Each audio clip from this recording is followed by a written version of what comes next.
What's going on YouTube? It's your boy TVK, and welcome to another installment of TVK's Classroom, where I can show you and teach you everything that I know about how to play a stringed instrument, principally the viola, but I think a lot of these tips can go beyond the viola into other realms of music. So today's topic was stemmed from the idea of vibrato. And I've recently gone back and looked at my old How to Vibrato video. Check it out right here.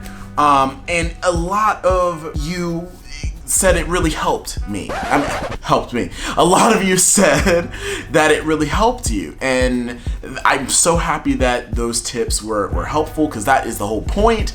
But I at the time when I made that video, I showed every ounce of knowledge that I had about vibrato at the time.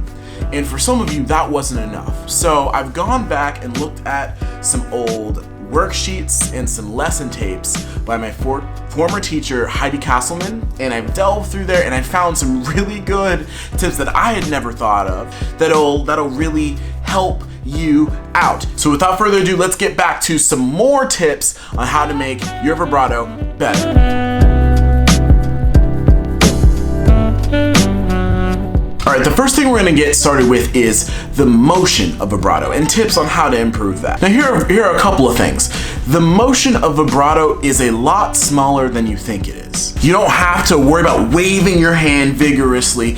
What is most important is to realize that your hand needs to be loose. Your fingers need to be loose when you drop them down onto the fingerboard. And so the fundamental motion is, once you've got your fingers nice and loose on the string, then you want to rock upward. So you essentially start your vibrato from below the pitch, and then you vibrate, you wave, you rock upwards towards the bridge to the correct pitch. Now here's another tip, and it's actually something that I believe is a little bit debatable, but it works for me. Although it's important to have a balance between the forward and backward rocking motions, I find that it is easier to initiate your vibrato when you're rocking forward towards the bridge, especially with that pesky fourth finger pinky vibrato. And once you've got the oscillation going, always think of like rocking towards the bridge, not away from the bridge. It's not this motion, it's this motion. It's the come hither, come here motion.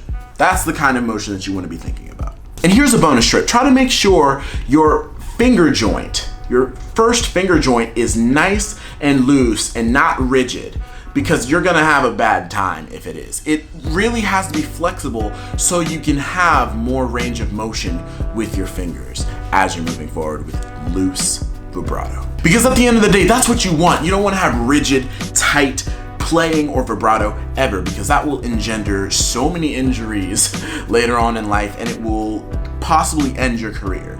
So you don't want to develop tendonitis or carpal tunnel or any of these other stress related injuries by having really rigid frames. So just remember, loose motion. Next, let's talk about the whole setup. Now, when you're preparing to set your fingers down on the fingerboard for vibrato, you want to imagine that you're setting them down into a soft, loose palm.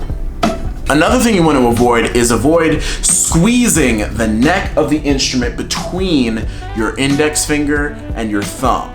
Even the fleshy part, the fleshy side of your index finger should rarely ever touch the neck anyway, because that's going to create friction and it's going to reduce your ability to rock back and forth during your vibrato. So it's important to just remember to be loose. Don't pinch between those two fingers as well. Now I got some extra tips for you guys that I think can really change your perspective on how you think about vibrato, and hopefully one of these can change everything. So if you want deeper, warmer vibrato, try rocking backwards deeper away from the pitch as you're oscillating in your vibrato, and that'll create a higher contrast in the pitch, as well as create a wider oscillation, which will create a warmer sound, and that's what you want. So the thing to think about is, if you want a deeper vibrato, rock backwards a little farther. Another thing that can help your vibrato is when you're in higher positions and you have to vibrato really high notes, it's okay to brush your hand on the upper bout of the instrument, but do not clamp on the side of it, because that'll create a lot of tension and that will reduce your range of motion, which is going to make your oscillations much tighter and smaller, which is not necessarily what you may want at the time. So just remember, in every situation, no matter where you are on the fingerboard, make sure your hands are nice and loose. Never clamping, never clenching, never tight or rigid. Now this is for my advanced people who have been using vibrato and are trying to get it a little bit better and take it to the next level. Before you vibrato, consider what sort of character you're going for, because different types of vibrato can engender and augment different emotions and colors in the music. So for instance, if you want to have a more agitated, more excited tone, or if the music calls for that, use narrower and faster vibrato.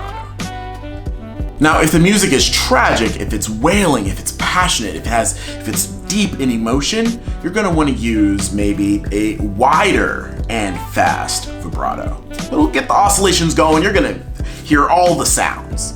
Now, if the music's calling for mysterious, creepy, supernatural character, you might want to consider using a narrow but slow vibrato. It creates a sense of trepidation in your sound. Now finally, if you're a violist, your bread and butter vibrato is going to be wide and slow. It's so good for the sorrowful, the longing, rich tone that we enjoy. But it's important to just decide, based upon the music, what the character is calling for, what the music is calling for, and use the appropriate vibrato for that. And the last little tip that I'll give you, which I didn't even know before I was looking through some of my notes, was that the optimal, some experts and pedagogues say that the optimal cycles per second of vibrato is anywhere between 6.5 to 7 cycles per second. So, I mean, I don't know. I haven't really tried that. I haven't really measured my vibratos out, but comment below. What do you think? You think that is an appropriate amount, or is it different? Does it vary for you? Let me know. Anyway, thank you so much for watching, guys. Thank you so much for jumping in on this video. I hope that these tips helped you out, and if they did, go ahead and smash that like button.